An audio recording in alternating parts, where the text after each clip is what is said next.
Have you ever wondered why many Canadians are drowning in financial turmoil? Well, you're not alone. It's a reality that's hitting hard, with the average Canadian owing a staggering $72,950 in debt, excluding mortgages. This financial burden is not just a number, it's a reflection of the numerous challenges that Canadians are grappling with daily. Rising expenses, stagnant wages, and increasing debt levels have created a perfect storm of financial distress. Imagine the struggle of a single mother like Stephanie Moist, whose stagnant salary can't keep up with the rising cost of living. Or think about the young adult who is disproportionately affected by housing affordability issues. They are the faces of this financial crisis, fighting to keep their heads above water amidst this storm.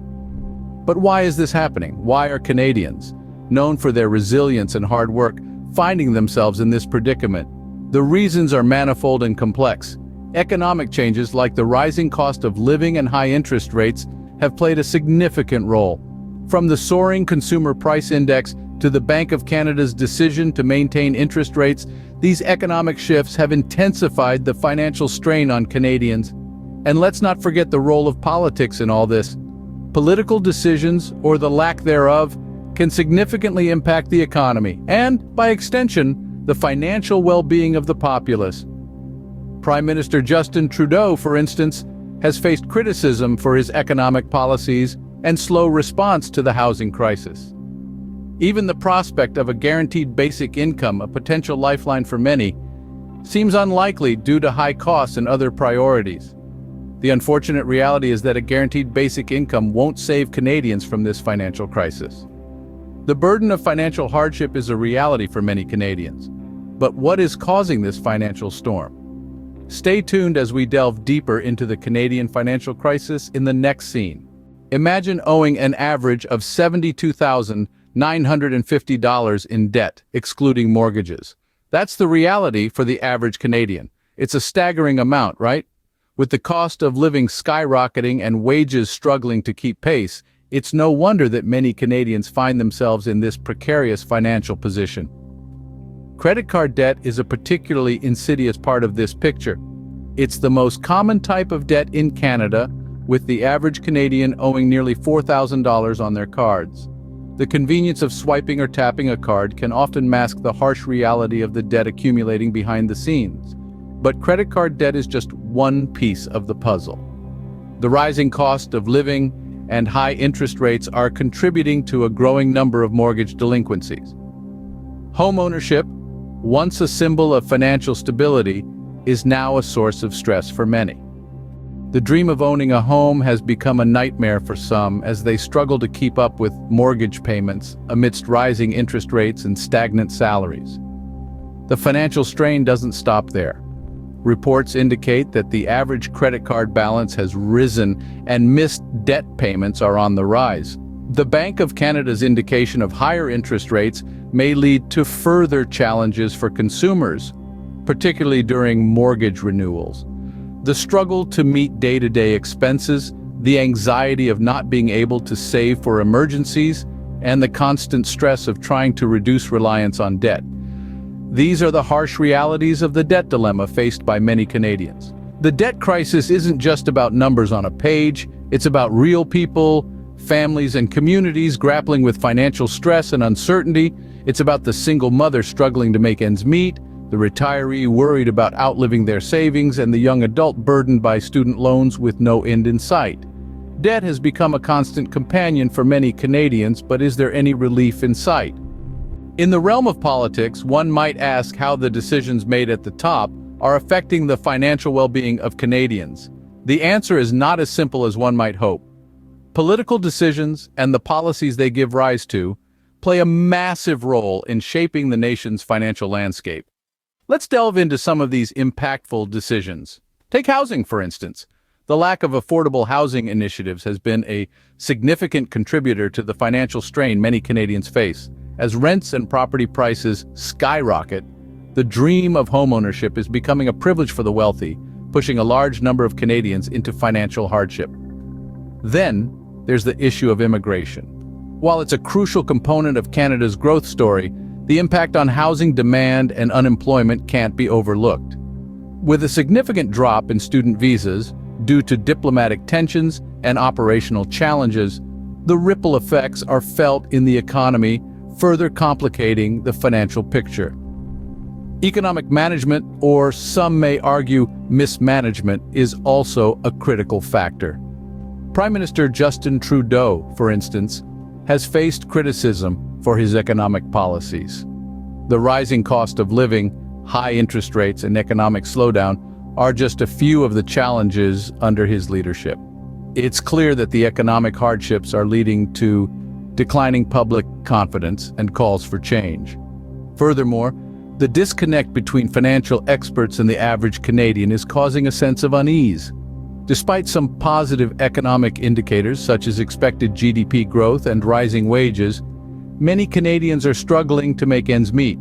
The decision to maintain interest rates has only added to this prevailing sense of financial anxiety. Clearly, political decisions play a significant role in shaping the financial landscape. But what about solutions? Some propose a guaranteed basic income as the answer to Canada's financial woes. But will it really help? It's a question that's been thrown around, especially with the introduction of Bill S-233.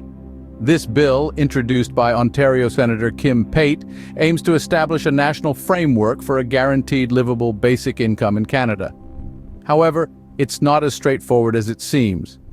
The very nature of this bill doesn't guarantee basic income. It simply calls for a consultation with provinces, territories, and Indigenous groups to prepare a framework.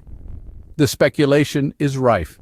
Some believe that Prime Minister Justin Trudeau may push for universal basic income in a bid to regain his party's waning popularity. But let's take a step back and look at the bigger picture. The concept of basic income is not new, and it has both conservative and progressive versions. While it has been touted as an effective way to reduce poverty, the costs associated with it are daunting. Past pilot projects have faced cost concerns, and studies have shown that implementing a national guaranteed basic income could significantly reduce poverty, but at a substantial cost. Despite the support that this idea garners, the likelihood of universal basic income being widely implemented in Canada is considered very low. Why? Because the costs are high and there are other priorities that need attention. A guaranteed basic income may seem like an ideal solution, but it appears to be more of a mirage in the Canadian financial desert. Facing a financial storm, how can Canadians keep their ships afloat? Navigating a financial storm might seem like a daunting task, but there are strategies to help Canadians sail through these rough seas. Let's look at 6 ways Canadians can combat these financial challenges. Firstly, increasing savings.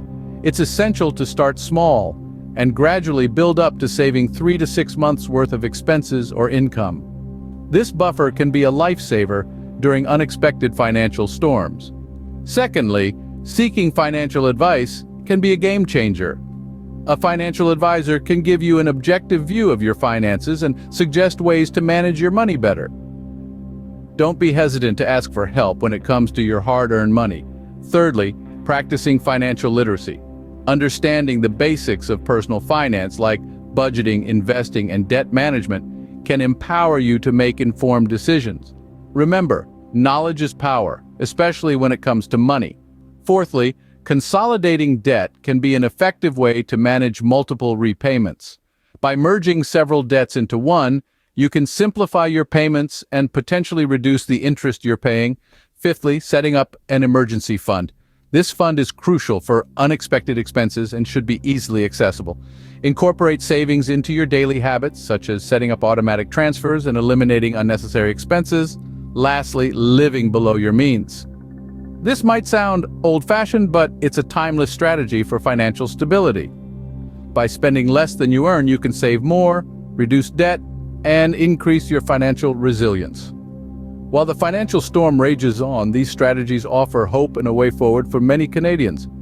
In the face of mounting financial challenges, Canadians must navigate a complex and uncertain landscape. We've delved into the depths of the financial crisis gripping the nation, a whirlwind of debt, economic changes, and political decisions that have left many struggling to keep their heads above water. The average Canadian is saddled with significant debt, a burdensome load that seems to grow heavier with each passing day. Political decisions have both directly and indirectly influenced this financial turbulence, shaping the economic landscape in ways that have intensified the storm. The prospect of a guaranteed basic income, while enticing, is unlikely to be the life raft many hope for. Its implementation would require overcoming substantial obstacles, not least of which is the staggering cost. But it's not all doom and gloom. There are strategies to combat these financial challenges, from seeking financial advice to practicing financial literacy, from debt consolidation to setting up emergency funds, from mindful spending to strategic planning. Canadians have tools at their disposal. It's about building resilience, taking control, and navigating through the storm. The road ahead may be tough, but with resilience, financial literacy, and strategic planning, Canadians can weather this financial storm.